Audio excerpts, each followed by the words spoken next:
अनि त्यसपछि मजाले गोलो बनाउने यसरी बल्ल टाँस्ने।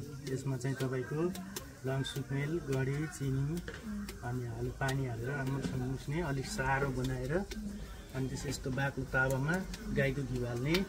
त्यसपछि यस्तो गरेर राखेर अनि दाहिने हातले यसरी पकाउने है। यसरी मजाले फैलाइसकेपछि तपाईको बिचमा चाहिँ दुईवटा पाल पार्नुपर्ने हुन्छ। त्यो चाहिँ तपाईको भैरवको कोट आकार रोटमा चाहिँ यसरी बिचमा यसरी यस्तो गरेर टिप्ने है।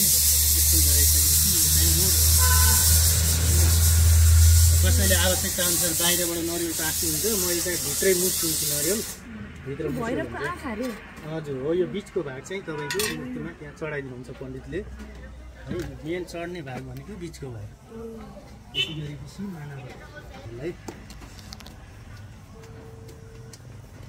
त्यही भएर त मिठो भएर त अनि तपाईँको पाल्पाको भैरव रोड भन्ने कस्तो फेमस छ होइन। यसैको लागि फेमस छ है। बाक्लो हुन्छ नि त, त्यसलाई टाइम दिएर मजाले पकायो भने चाहिँ राम्रो पाक्छ।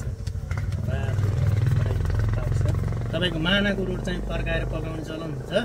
पाखीको रोड भन्ने हुन्छ एउटा 8 मानाको, त्यो चाहिँ ठुलो रोड भनिन्छ पाखीको रोडलाई। त्यो रोड पाक्न चाहिँ तपाईँको 2 देखि 2.5 घन्टा टाइम लाग्छ। त्यसलाई चाहिँ एक कोरो पाक्छ, दुईपट्टि आगो लगाएर पकाउनु पर्ने हुन्छ। पाखीको रोडहरू चाहिँ अर्डर पाएपछि मात्रै पाक्छ।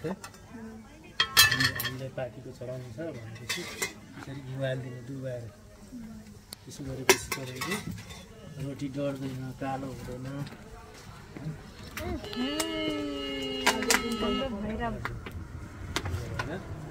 आगो लाउने, आगो लगाइसकेपछि यहाँ पाक्दै गर्छ, यता गफ गर्ने।